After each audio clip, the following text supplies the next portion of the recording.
that could really involve any one of us. You don't know what will happen to you tomorrow. Did you know that 1 in 5 people are suffering from one mental health condition or the other? Did you know that 1 in 4 people are showing these mental health conditions? There's another contribution to the earth, the trees, the grasses, as the mind slowly passes. No one knows.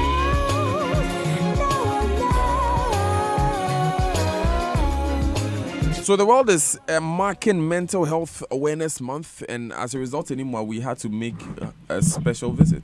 Yes, to the Accra Psychiatric Hospital yesterday, because we really wanted to get a feel of what life is like for those who are suffering with mental health illnesses. We've had so much in the news about the authority, about how they don't get enough money, about how their money is not paid out to them on time, and so many issues that they come up with. And so, yes, we really just wanted a feel of what goes on there. And it was not a pretty sight at all. No, it wasn't a pretty sight at all. Actually, it was very heartbreaking to see men, anybody who could be your father or your brother or your cousin, to see them sleeping on mats and sleeping outside and with no structures per se, to really house them or keep them safe.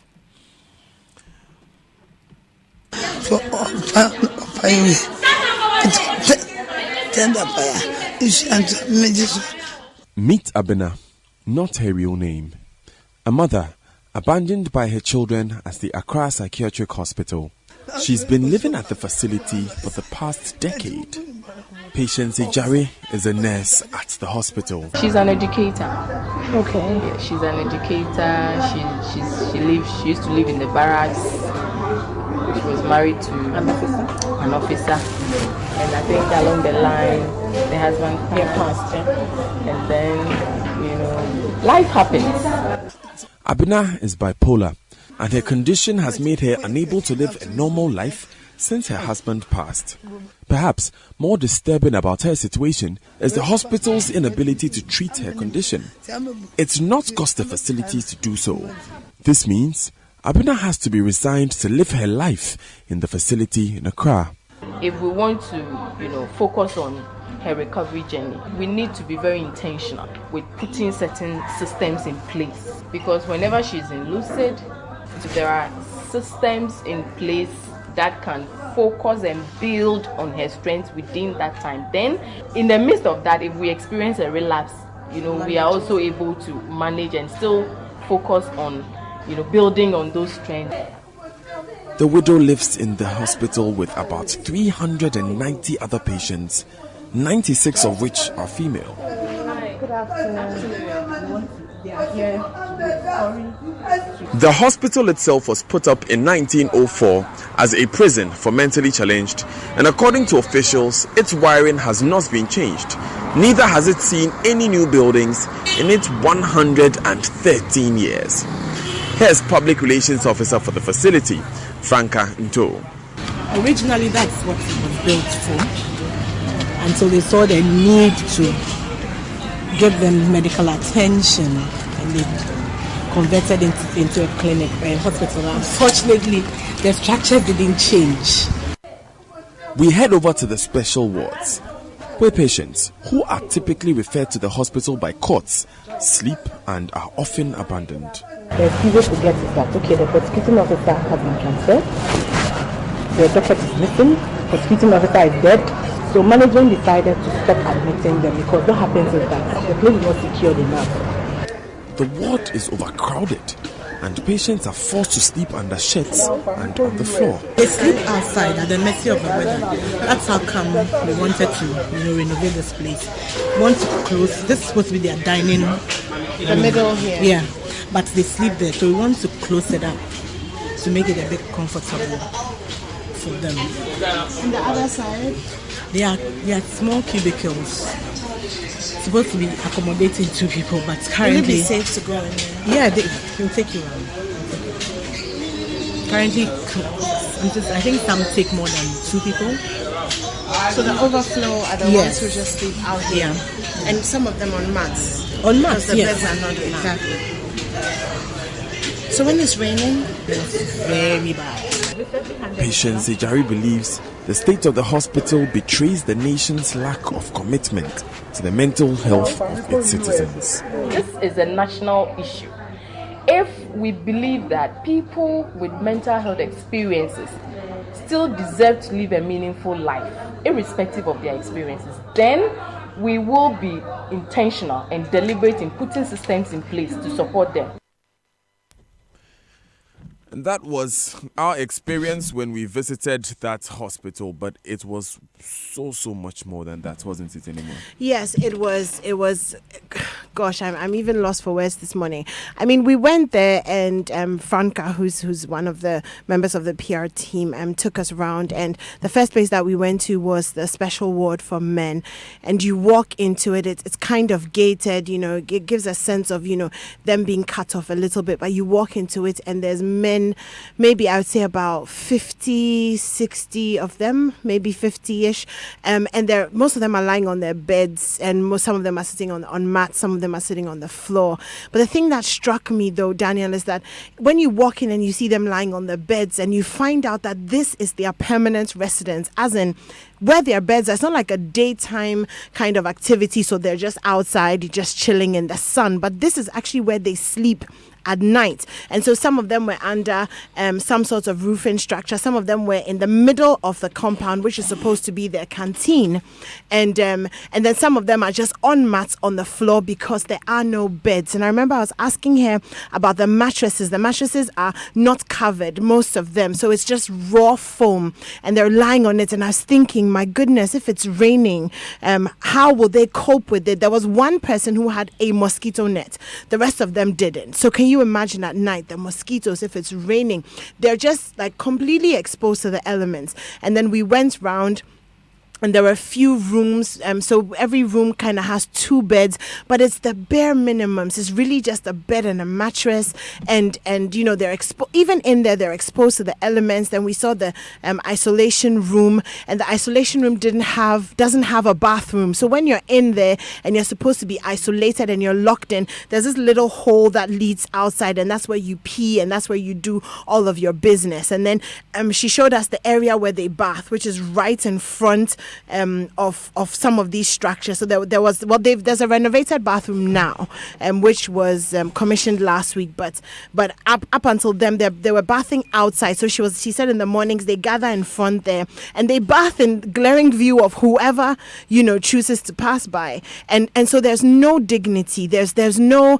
sense of this is a home. It's just like it feels like they've been picked up and they've been thrown away, and that's it. And we know that this structure is 113 years old. The wiring is the same. I'm trying to imagine if there was a fire, if there was lightning and it struck one of the roofs. There's absolutely nothing to protect them at all, and they're walking around, and she was telling us about the fact that some of them have been abandoned. Their family members have not come to see them. They're not being taken care of. Some of them are not getting their medication and I felt one of the nurses, his frustration when he was talking about the fact that they cannot at some points give medicines to some of them because it would deplete the ward stock, and these people are not paying because their families have abandoned them, and it's like we've just thrown them away there, completely forgotten about it. I mean, that was one side. Then we went to the female ward, and where we met Abna and so many other women who had real lives. And when we got there, Daniel,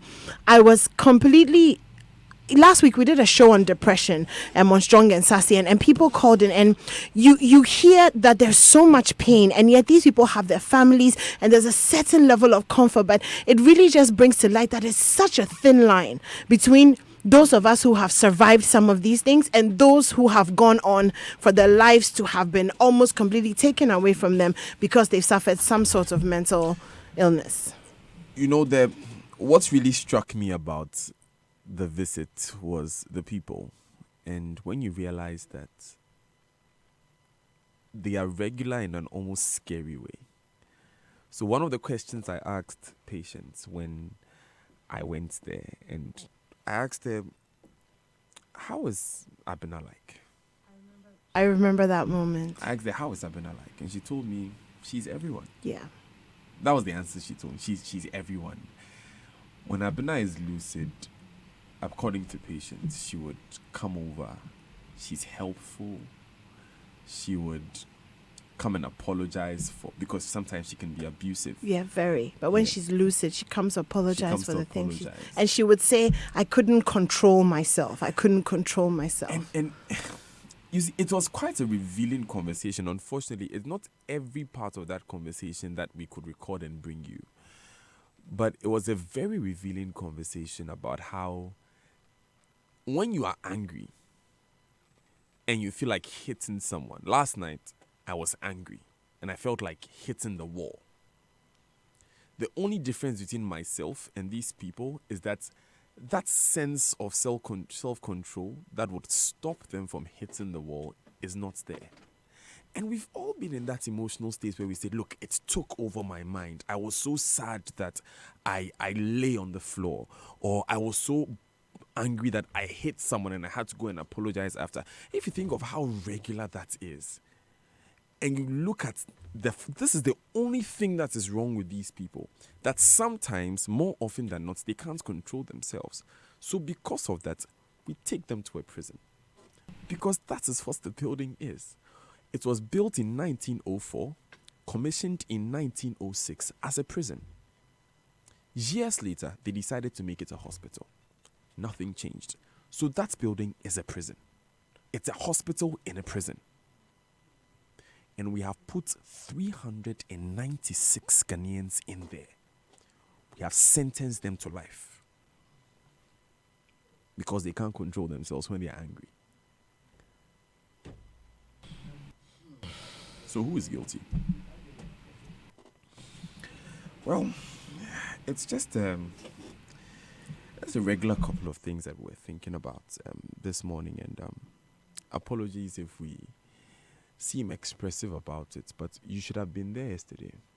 I mean, whoever is listening, just, anyone, the interesting thing, this is prime real estate. If we sold that land for the Accra Psychiatric Hospital, you won't get anything less than millions of dollars. No, because that land, we are in Ridge. This is Ridge. This is next to SU Tower. SU Tower is one of the nicest buildings in Accra. This is opposite Holy Spirit Cathedral. The last time I went to Holy Spirit Cathedral, I was mourning Komla Dumo. This is awake. I mean, the buildings that are near it, and it's as if it's not there. Because on a number of occasions, I've told people it's by the psychiatric hospital. They say, where is that? Where? They don't even know it is. And when you enter, it's as if you've entered Kukrentumi. Excuse me, my language. It's as if you've entered Axim. Yeah. Excuse my language. Because it's a different town, it's a different city. Because the truth of the matter is, we've sentenced them to life. And we've forgotten about Yeah, them. of course. Yeah. This is the real lockdown forgotten. Apart from, of course, when we send them the 1.6 million Ghana cedis that we've decided to give them, even though they've asked for 6.5. I think they asked for 6.5 million and they got 1.2, or 6.2 and they got 1.5. And you remember when Franca was talking to us about the fact that they've run out of rice. And their rice budget is 12,000 cedis a month, but they've run out of rice now. And so they're appealing for people to bring them rice. And I'm thinking to myself in this country about how we find money for the things that matter. And yet year on and year out, we choose, and I call it a choice, because we choose not to. When people who are sick, are helpless, are forgotten, are neglected, have asked you for 6 million cedis a year, they're not asking you for too much. They're asking you for beds, Daniel. They're asking for beds. They're asking that they have a safe place to sleep. They're asking that when it rains, they're not beaten by the rain. They're asking you for the bare basics, the very, very basics. A cloth to cover themselves when they are cold. That's what they're asking for, food to eat. And we are not concerned enough to give them what they need, because we feel removed from it, because it's not our mother, it's not our brother, it's not our father. But even more so are the people who have neglected their family members. Because speaking to Abna, for example, she has children. Daniel, she has children. I'm a mother. I cannot imagine that. I mean, I'm old and there's something wrong with me and my family have just abandoned me and forgotten about me. But that's what has happened with Abna and with so many of the people that we've just... And you remember, Patience told us that, look, if the families would take them back, it is such a huge part of their recovery, that sense of belonging, that sense of feeling wanted and feeling loved, because a lot of the mental illnesses are manageable. You know what I mean? They are absolutely manageable, but we turn our backs on them. And fine, families have done that. But the government too, of all the things that we renovate, of all the things that we spend money on in this country, we decide that 6 million Ghana cedis is way too much. So we're going to give them 1 point something and they're going to be fine. And we're not going to make too much noise about it. We're not going to talk about it. No, but we're going to focus on doing other things, on making Ghana look better to the world. Well, this is Ghana, Daniel. This is Ghana. And you remember, Franca was telling us about the fact that they are breaking so many human rights laws. They are just, the infringement on these people's human rights is crazy, because they're not even supposed to be kept in one place all the time. They're supposed to be able to move around. They're supposed to be able to have a life. We're not giving them any of that. And it doesn't matter to us because there's so many other things that are more important. It's 18 minutes past 8. This is a super morning show in Joy, 99.7 FM. My name is Daniel Dazin. We are in the studio with Enimwa Enimado, and we are talking about where we went. I wonder how you spent your afternoon yesterday listening to us. But we are talking about how we spent our afternoon yesterday. And, it was a regular day. We closed from the office and we went to a prison. Yeah, a prison where 396 people go expecting healthcare.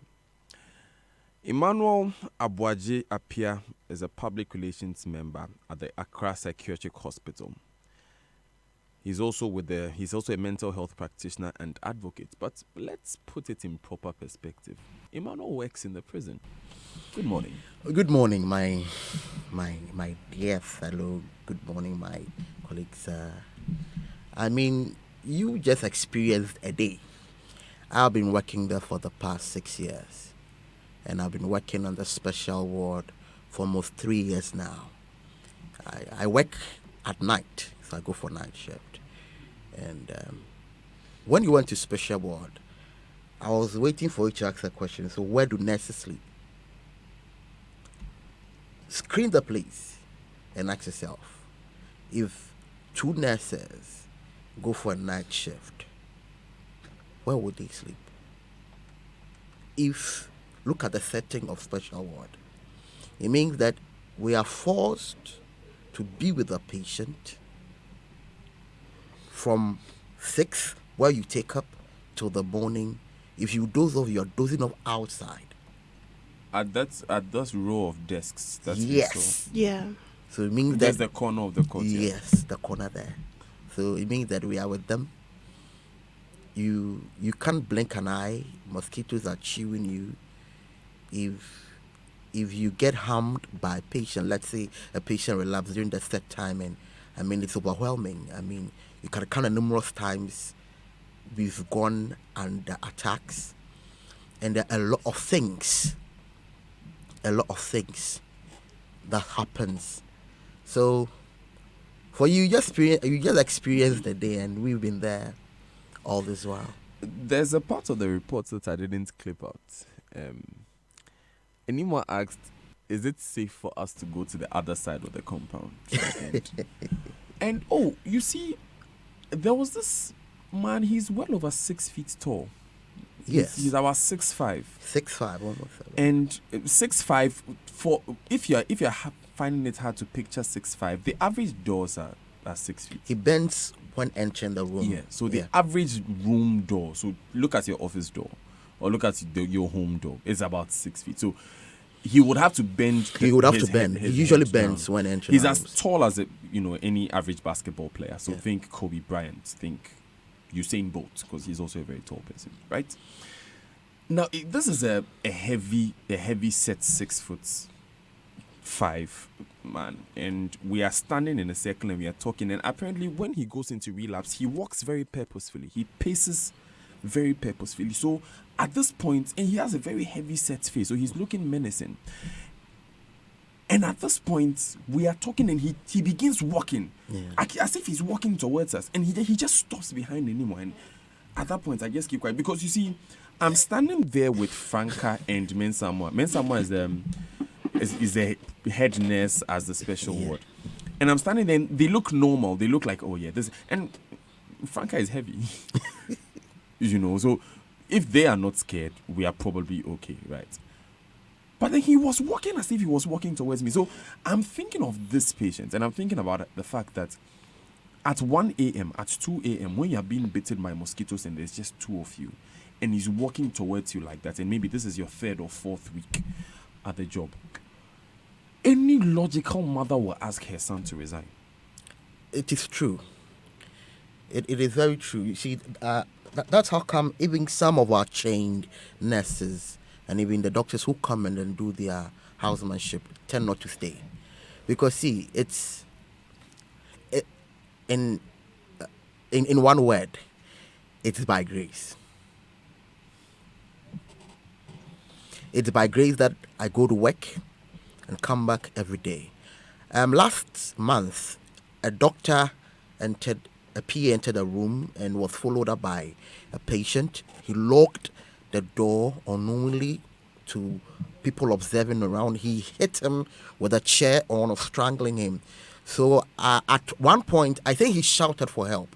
So nurses who were passing by broke the door and was able to rescue him.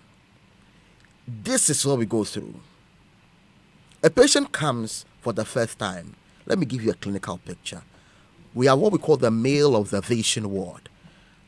Let's say that my dear host gets a mental condition and they bring him. Usually there is what we call denial. They deny. I'm fine, everything. But usually we close by can observe and tell that there's something wrong. And so in that state there is aggression. He wouldn't naturally want to come to the hospital. So this patient goes through what we call the male observation ward for 72 hours for monitoring. So as he comes with the aggression, imagine the gentleman you saw yesterday and in an aggressive mood or nature or ever. And then you have male nurses for the morning, maybe 3 male nurses and 8 female nurses. Imagine how the scene will be like. So sometimes it's just by grace that we are not consumed. We are not dead. See, almost everybody has been attacked before. I got my fair share last 3 weeks, when in the morning my other colleague was supervising them to take their bath and I was supervising them to brush their teeth. We are trained to be very observant. We usually do not stand with our back facing our patients because they could attack you at any time. And believe you me, there was a blow smashed at the back of my neck. I nearly blacked out. And I just sat and I said to myself, it's part of it. It's just part of it. And because we have been trained to not to retaliate, we have been trained even in the worst case scenario, even when you are slapped from behind and the probability that you would slap back and all these things, we just absorb them and we say that these are our patients. This is the work we chose to do. Come what may, we are in here. So most people prefer to go to the community than to rather stay in the confines of the world, because we were plagued. I remember special wards was plagued with bed bugs. My goodness. You go to work, you come back home, and then you bring bed bugs home. You can't sit. You would have to literally be walking, and later management comes to solve it. Now, it is a deep root case because these things have been plaguing us for a long time. The structures are old, there are crevices, there are a lot of things happening. I remember one time a nurse was attacked, who was pregnant, and she lost her baby. I remember an incident, a colleague of mine broke his arm just last year. I remember cases, and one morning you are supervising your patients but you called one of them out, and then he smeared, excuse me for my words this morning, but he smeared himself with feces from head to toe, and there is no cognition there for him to actually say, I want to bath. So you would literally have to bath him. A patient can spit on you, as you said. It's I can't find the right words to articulate my sentences. So you see, Emmanuel, we spoke to patients yesterday, and patients is very articulate, I must say, very sharpness at the female ward. And she told me something very shocking. But if you just tuned in, let me do this before I forget. It's 28 minutes past 8. If you just tuned in, this is the Super Morning Show on Joy 99.7 FM. Forgive me if I sound deflated. You know, beyond everything, I finished working on this report at 11 p.m. last night. So, beyond everything, I'm a bit taken over by everything that we have, all the work we've done since yesterday. And we are talking about a hospital which is in a prison in the middle of Accra. So, the Accra Psychiatric Hospital was built as a prison in 1906. No structural change. Not even wiring has been renovated since 1906. And today we call it a hospital that people should go. The irony for me, Emmanuel, and it comes to my next point, is that a hospital is a place that people go and should get better. But with the Accra Psychiatric Hospital, we know that they can't get better when they go because we don't have the systems. How is that possible?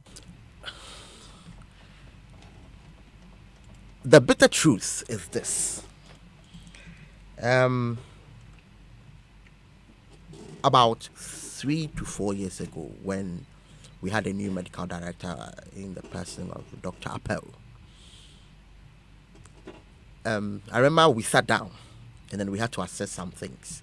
He brought doctors together, nurses together, including myself. And after the time, we had what we call the electroconvulsive therapy, where we use shock therapy to manage our clients, and they get better. It was not working.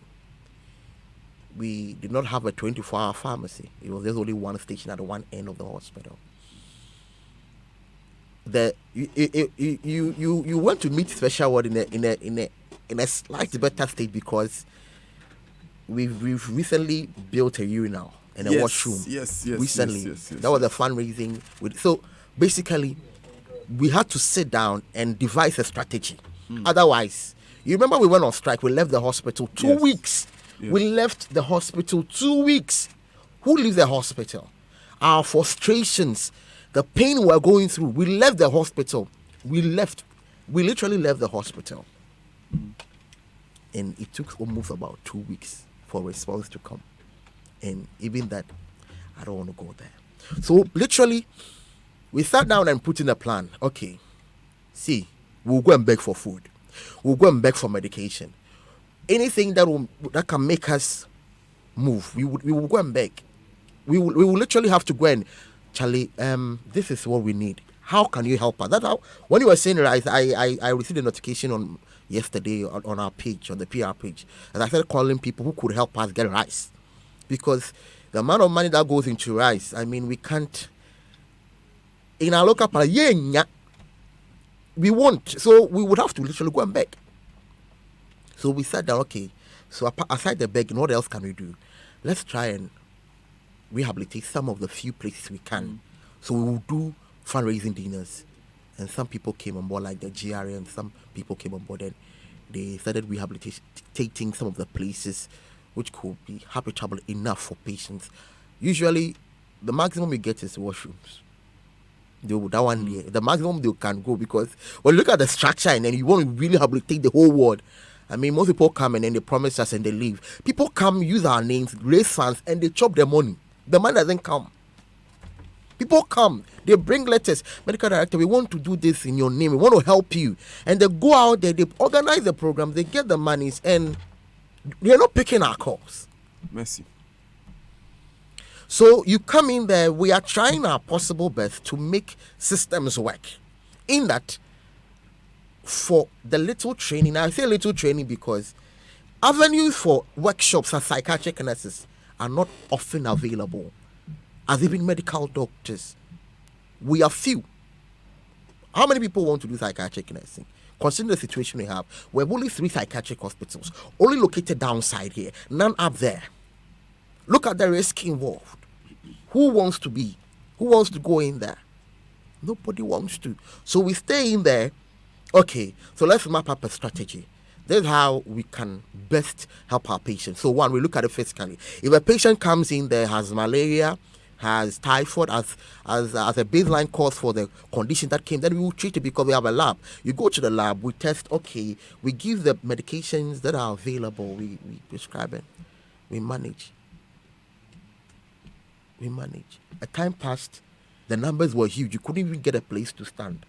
So they brought in repatriation. Repatriation simply means that, see, whether you like it or yes, once we manage your client and is able to stay at home, you can manage him at home. We will put them in the bus. We'll give them money. We'll give them food. Then we'll start traveling from Accra to Timbuktu, to wherever you are. We'll bring the patient with the address that you gave us. That is how come we're able to decongest the hospital to the numbers we have now. If not for that, yesterday I'm sure someone would have beaten you. I'm very sure that you would have received a slap before coming. That's how come you have few numbers. So basically, what we are doing there is a general management. Now, through DFID, we've opened a Serenity Center. That's a rehab center. I can't count. In fact, I have no idea of the number of rehabs because we literally do not have rehab centers in Ghana. And so my director with DFID and Mental Authority said, okay, see, it looks like we are joking. It looks like the effort we are putting in is not gelling. Let's create a rehab center, just like Panther has. So therefore, you have pragmatic steps and system puts in place to be able to make sure that if someone is having any form of addiction, the person goes through the Serenity Center, and then the person comes out better, other than just putting them. The report on special work. People are referred from the courts. They bring them there, and they never come for them. And so we have huge numbers. We have cases where someone killed the whole family. Imagine special ward. We have and we are in there, and we are just trying to give our best of our nursing, because at the end of the day, maximum you may have 8 nurses maximum for a morning shift, and then you have about, let's say, special ward 120 patients. 120 divided by 8. How many patients does a staff gets? Meanwhile, these staffs are supposed to make sure they are feeding, they will share food, they will share medication, they attend to personal hygiene and all these. So you're listening to the Super Morning Show. We've got to 25 minutes to the top of the hour. Let me put some figures out there to put this conversation in perspective. It's estimated that of the 21.6 million people living in Ghana, 650,000 are suffering from a severe mental disorder. A further 2.1 million are suffering from a moderate to mild mental disorder. The treatment gap is 98% of the total population expected to have a mental disorder. For every 10 people who have a mental disorder, we can treat 0.2 of them. 0.2 of every 10 people. That's closer to 0. That means we can't treat anyone who has a mental disorder in this country. Meanwhile, by WHO standards, by next year, which is the year 2020, mental health conditions will be the second largest non-communicable disease in the world. We'll go on the phone lines and speak with Kweku Brobe. He's head of communications at the Mental Health Authority. Mr. Brobe, good morning. Good morning, Daniel. How do you react to this? What do we do? Well, Daniel, I think the statistics that you have put out, it shows the seriousness of the issue. Mental health in general within every economic setting. Now, what we have in Ghana is that it's been generally an issue of neglect. We have spoken a lot about mental health and mental health care for our people. We know the essence of mental health, particularly knowing that when you're talking about mental health, you're dealing with the brain, which is the engine of the body. And so how you take care of your mental health will determine how a nation will be able to progress, how a nation will be able to prosper. But what has the situation been over the years? I think all your conversation this morning with your panelists in the testifies to the fact that mental health care in Ghana has been neglected. And this has been neglected by all people, each and every one of us. We all have a responsibility to improve the mental health situation in the country, but it looks like everyone is, reneged in that responsibility, and that's how come we have the situation as it is now. It's deplorable, it's distasteful, but that is the situation in reality in the country. So we understand that the budgetary allocation, when broken down per month, is 110,000 for the Accra Psychiatric Hospital. Why is this the case? Well, 110,000 for the Accra Psychiatric Hospital, and Daniel, that's like being very moderate, right? Look at the situation that we have in here, and when you talk about mental health care, it's not just about medication, it's not just about putting people in there. There are other things that come to play, other things that come to fore. You're talking about the therapies that need to come in there. You're talking about, look, mental health conditions, Daniel, are not like, ordinary physical conditions where, for example, someone suffers malaria, the person is able, you have a treatment plan. You take your dosage for a period of time and you are healed of malaria, you're okay. Mental health conditions go a little beyond, this kind of, routine treatment. And that is why it's important that we focus on we throw light on the budgets that our mental health facilities present. Sometimes you talk about some of these, amounts, and then someone goes, why do you need this much, to treat the patients in a facility? First of all, because of the deterioration and the lack of commitment that has gone on over the years, you find out that our facilities have been filled with lots of, patients, and all these patients have to be taken care of. Mind you, mental health is not is not covered by national health insurance.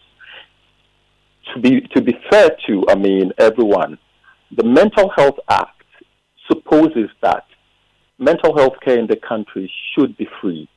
But if we say that mental health care should be free, what we are saying is that someone should be paying for it. It's either the government of Ghana paying for it or the people of Ghana paying for it. But as the situation is now, you do not have anyone paying for mental health services. And if no one is paying for mental health services, then, being the kind of situation that it is, where, most people who, have suffered mental health, conditions, they basically are, in the lower income bracket of the nation. So what you want to do, Daniel, is that you want to look at, having mental health then. That's if it's not being catered for by government, having it on the national health insurance, then people will be able to come in and seek care or seek treatment. But as the situation is now, Daniel, no one is paying for mental health care. Mental health care is not covered by national health insurance. Funds come in as and when it's available. So the issue, like I said, mental health has not been prioritized in the nation. There is total neglect for mental health care, and that's why we have this problem. Now, Mr. Broby, we understand that the purpose for the Pantang Hospital was to replace the Accra Psychiatric Hospital. So why have we not moved the entire hospital to close down this one? Well, I don't think the purpose of the of the Pantang Hospital was to entirely close the Accra Psychiatric Hospital. But anyway, Daniel, if Pantang Hospital was to more or less replace Accra Psychiatric Hospital, ask yourself, what is the situation at the Pantang Hospital? Is it any better than what it is at the Accra Psychiatric Hospital? If Pantang was offering something better, if the services at Pantang was a lot better than what you have at the Accra Psychiatric Hospital, then you would say that, well, of course, then there would be some truth to that argument or to the assertion that you make. Truth is that it is a general thing mental health in Ghana has generally been neglected, and it is this neglect that is giving rise to the situation that we have. But you see, mental health services does not. There have been arguments or calls by some people to move Accra Psychiatric Hospital from where it is right now. We at the authority do not think that is the argument. After all, mental health is not supposed to be pushed to some corner of the city, or mental health within, the city, perhaps is the way to go. And why is that so? Because, look, for people, for business people, all these corporates working in our various corporate facilities, these people suffer lots of mental health conditions. The only problem is that the people are not able to associate with the facility as it is now, because of the kind of discrimination that we have attached to mental health care in the country. People do not find it interesting to get to or to walk into the Accra Psychiatric Hospital because of the deplorable nature or situation in which it is. If Accra Psychiatric Hospital had been, one of the, if it had been an ultra-modern facility like you have in other parts of the world, I can tell you, and I can assure you, I can bet my last coin on this, then, Daniel, that the corporates, the people you see in suits and tie each and every day walking the corridors of this central business district of Accra, they would gladly walk into Accra Psychiatric Hospital and tell any psychiatrist or clinical psychologist that, look, today I'm under a lot of stress, today I have this condition, today I'm very depressed and help me out with it. You don't need to locate a mental health facility far away from town. It is how we have treated it that gives credibility to that kind of assertion. If we begin to look at mental health the way it should be looked at, I can assure you that we will be glad to have Accra Psychiatric Hospital where it is, and perhaps more of these facilities within settlement. Thank you very much, Mr. Kweku Probe, for joining us. Now, I have a question for Emmanuel in studio, because I'm seeing some data online that I find very, very disturbing. So the budgetary allocation for the month, okay, where does it go? Does it go into food? Does it go into drugs? What is it used for? Budgetary allocation that comes is predetermined by administration, where we need it most. In simple words, where we need it most. Because you bear with me that there are times that you hear in the news, we don't have medications, we don't have food, we don't have this, we don't have that. So we sit down, we plan. Okay, at this time, this is the part of the hospital that is lacking the most, and that is what we push most of the monies to. That is what happens. Okay.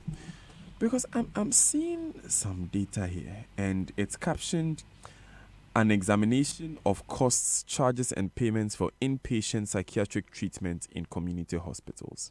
This is in 2012. Of course, this is an analysis in the US, but just to give us an idea, the most common conditions when we went there yesterday were schizophrenia and bipolar disorder. Okay, so schizophrenia treatment for 11.1 days at the cheapest is $8,500. $8,500. Bipolar disorder at its cheapest is $7,593 for 9.4 days.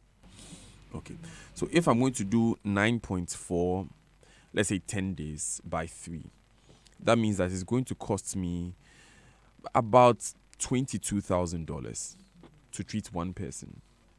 $22,000 by 5 is over 100,000 cedis.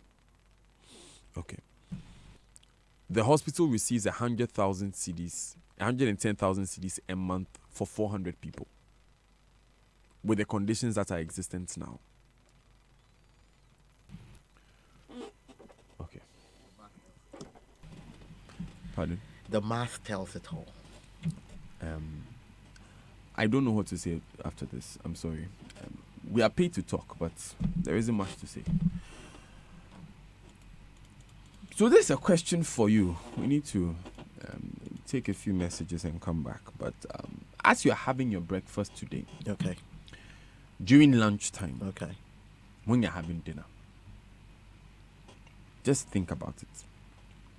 There's a person with a mental health challenge who will fall asleep tonight in a courtyard in a building which is supposed to be a prison. So, 1 in 5 Ghanaians suffering this. 1 in 4 Ghanaians who would show signs of mental disorder are most likely supposed to go and sleep in a prison-like building here in Accra. It's just food for thought as you're having breakfast, lunch, or dinner. We'll take these important messages. When we come back, we'll hear from you. Stay with us. At Afrodan, we believe that many of the problems people have with their health is as a result of the way they sit. In other words, your chair can kill you. Here's Dr. Marcus Mann of the Chiropractic and Wellness Center. What you have to remember is that the spine is the lifeline to your body, and posture is the window to that spine. Now, posture is affected by your daily activities and habits like sitting.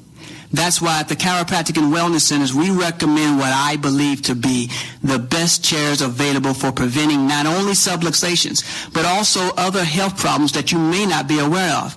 And that's Rabami and Mobilex chairs.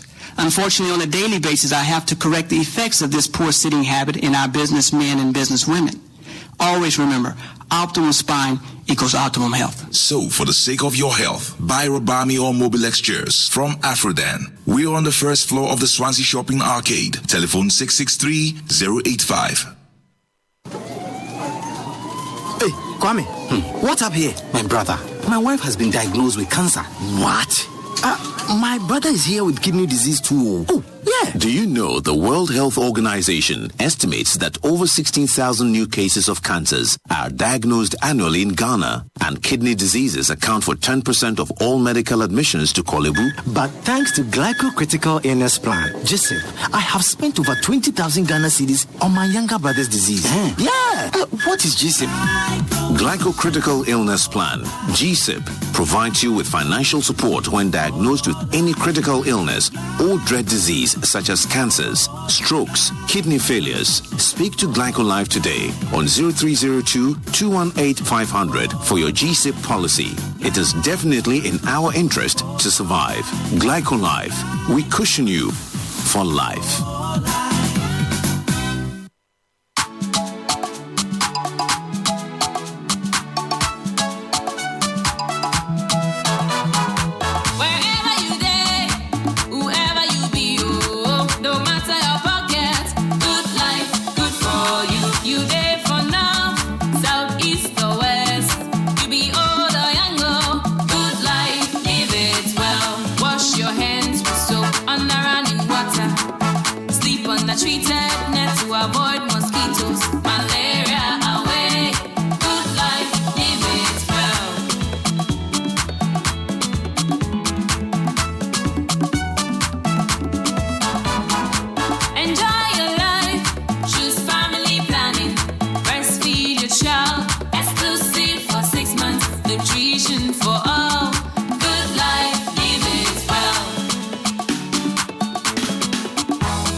We pay close attention to your every detail, making you feel like a VIP every time you visit us. We have the strongest financial and technological background, making us #1 in risk management. We have offices in New York, Paris, and London, and presence in 20 countries across Africa.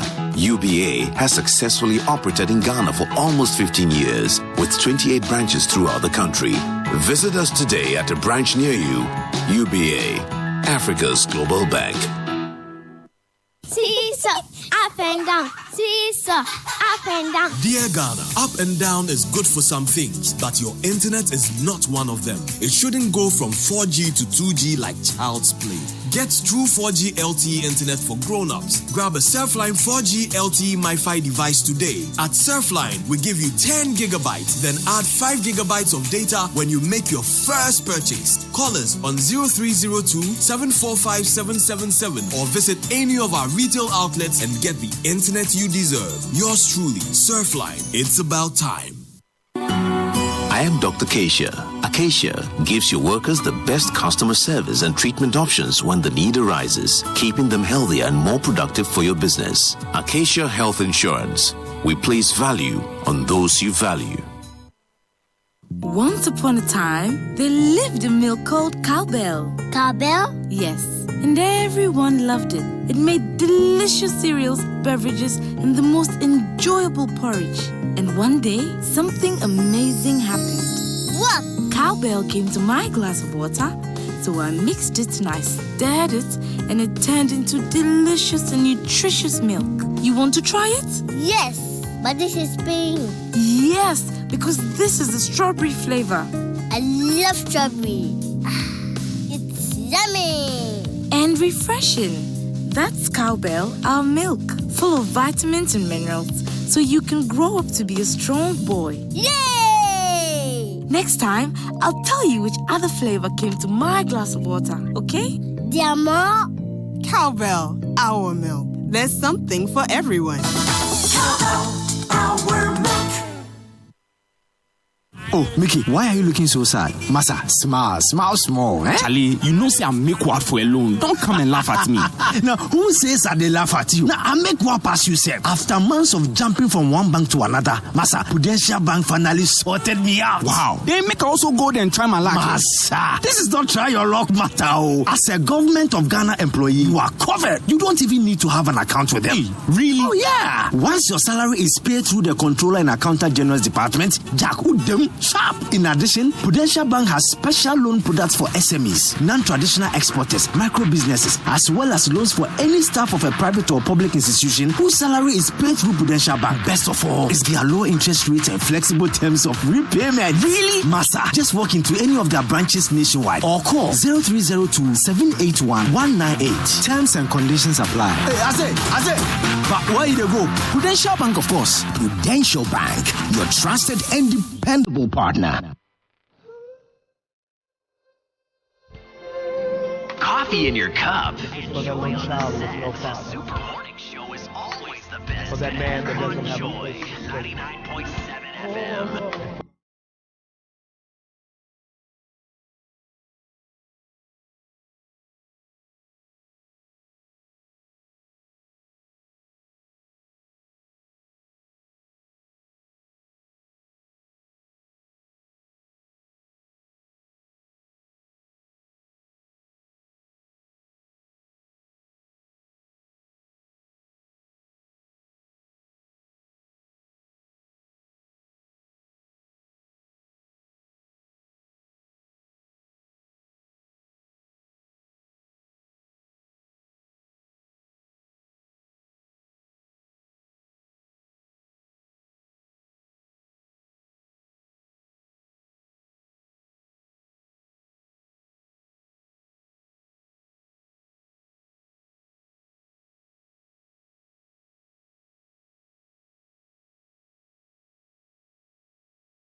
3 minutes to the top of the hour. This is the Super Morning Show on Joy 99.7 FM. I am Daniel Dazi here with Enimo and Nimado.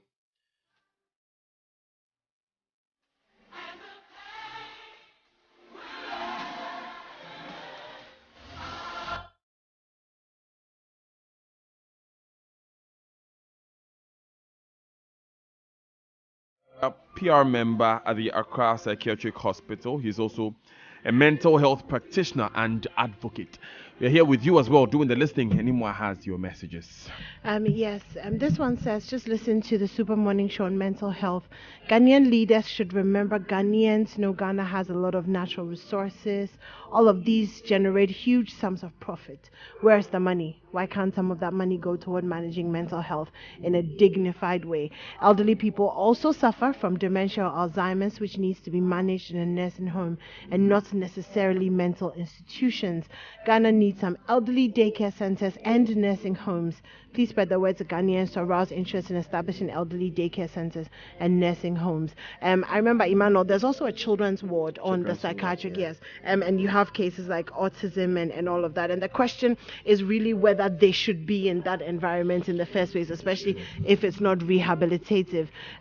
Frank says, the imposing man we're talking about was a senior in my school. We just don't know what went wrong. This one says the solution lies with the people who work there. I'm not really sure what you expect the nurses and the doctors to do when their resources are limited.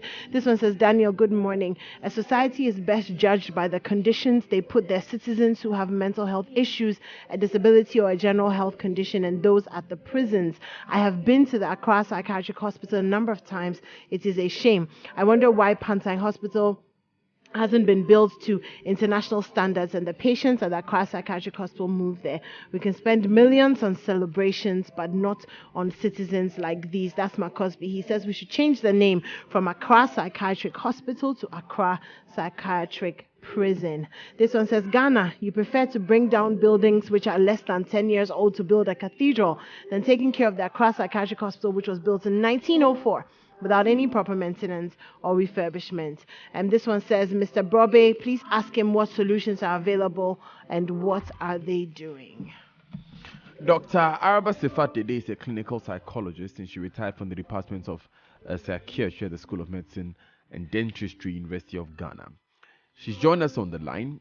Now, we know that these conditions are prevalent, and since we're in Mental Health Awareness Month, we want to end this batch of programming by looking at how generally we can all keep ourselves safe and how we can identify some of these challenges and how we can cope with them, and exploring the role of the support from colleagues, family, and the rest. Good morning, Doc. Thank you very much for joining us. Good morning. Doc, please reduce your radio volume. I'm hearing myself on the other line. I should do what? If there's a radio by you, please reduce the volume. No, there's no radio by me. Wow. So, okay, thank you very much. Please reposition yourself in any way. Now, in the first place, we understand, before we go into the main meat of our discussion with you, we understand that you have worked as the Accra Psychiatric Hospital before. Yes. Yes. What do you say to this solution that has been brought out that hospital should be replaced totally with an expanded Pantang so that it's not there in the first place? Well, let me just say that mental health facilities need to be where the people are so that they can access it fast. So the same way as there are hospitals for all other things in the city, so there should be mental health facilities in the city. That it needs to be redone in ways that will make it modern, yes. But that it be removed altogether, that's been tried before many times, because that place is also a prime economic area. So people have wanted to bulldoze it down and build things there. But you also need a place, just as there is Rich Hospital and so on. You need a place for mental health in the city. You can't push it all to the outskirts of the city and expect that people should go all the way there when they need help. What's of the idea that we can just integrate mental health to other hospitals, like maybe there's a unit at Ridge, there's a unit at 37, so that we don't have... provided it's done so well that mental health also has the same importance as the other areas in the hospital, at the other, there's surgery, there's emergency, all of that, then it would work. What happens, however, is that mental health has always had a tendency to be pushed to the whatever little we can do for you. So it never has belonged, and that's been the problem. So when we talk about integration, then it has to be a proper integration. It will be best if you could go to hospital for everything, but it needs to be done well, and attitudes need to change before it can be done well. And so until that gets done, it's good to have somewhere that people can go. Finally, on this subject, Doc, we really want to understand what you mean when you say it has been pushed to whatever little we can do for you. For instance, if I go to a hospital right now, what's the state of the mental health unit? Are there wards available for patients? Are there padded rooms available? What are the conditions now? There are a few hospitals that have outpatient facilities for mental health problems, and that's been manned by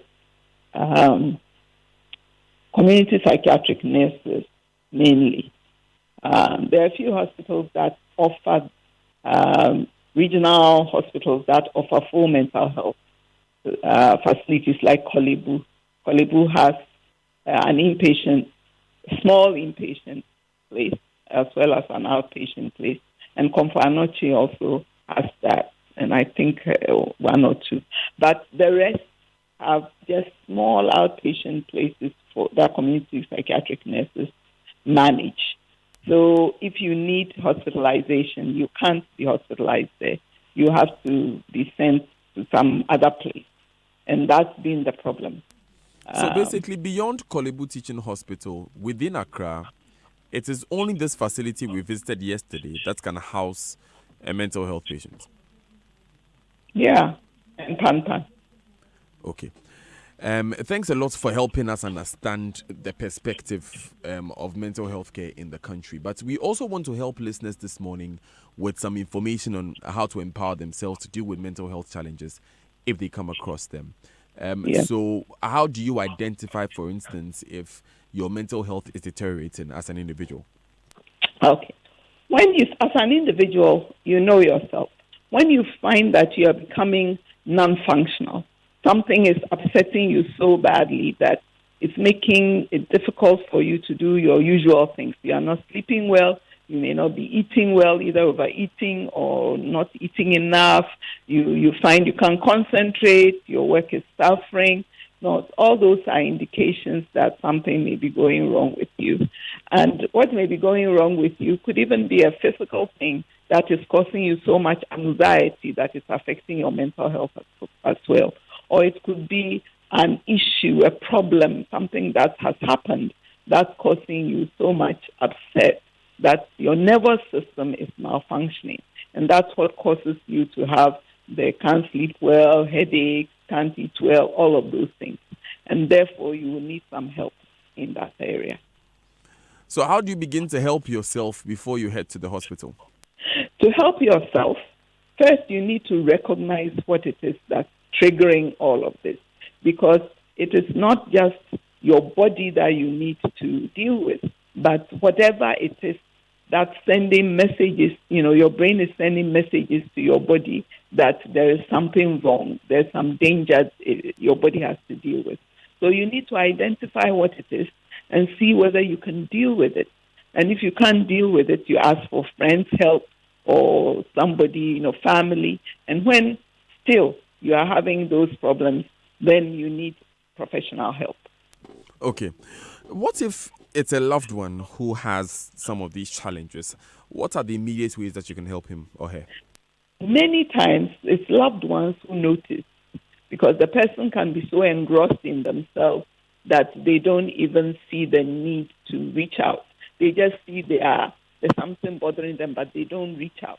So when you have a loved one who you see is going through changes, you realize that this is not the way they used to behave. And now they are behaving in different ways that are not usual for them. the first thing is to find out gently whether something is troubling them. Not in accusatory, why is it that you are doing this? Right? Because when you accuse somebody of something, the first thing they do is to defend themselves. So even if they have a problem, they are not going to be about to tell you of it. But if you tell them that, I've noticed that something may be troubling you, is there something you would like to talk about, and so on. Sometimes that will help the person open up and share.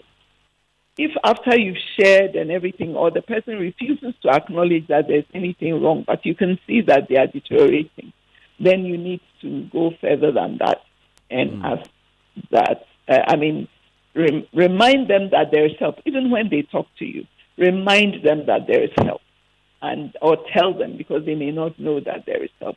But if still they don't want to go for help, but you can see they are deteriorating, then you need to go access help for them. So you need to talk to a professional yourself as a loved one and see how best help can be offered to this person who may not want the help. Okay, thank you very much, Dr. Arase Fadidi, for joining us. You're very welcome. She's a clinical psychologist. She retired from the Department of Psychiatry at the School of Medicine and Dentistry at the University of Ghana. All right.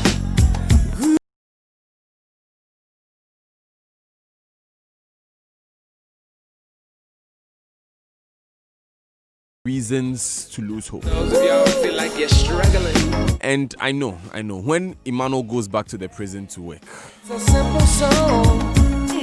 he would probably feel like, yeah, we've gone to talk and Joy FM for a couple of hours, but what is the real change? But for everyone out there who has faced the challenge, we know that hope is the only thing we have. Hope is the only thing that will empower us to try and do anything, to try and make a change. So let me encourage you. We can do something. I see all of you who are asking us to try and raise funds, asking us to try and do something. Trust me, the foremost thing you can do right now is speak. So go out there and talk about it. Talk to your elected officials, talk on social media, speak up. It's 10 minutes past 9. This is the Super Morning Show. Enjoy 99.7 FM. We've had a browsing conversation about mental health awareness in the country and the state of the Accra Psychiatric Hospital, or as Cosby Anthony likes to call it, Accra Psychiatrist Prison. My name is Daniel Daze. When we come back, we'll talk about how to make profit and progress as a nation. We'll be back. Stay with us.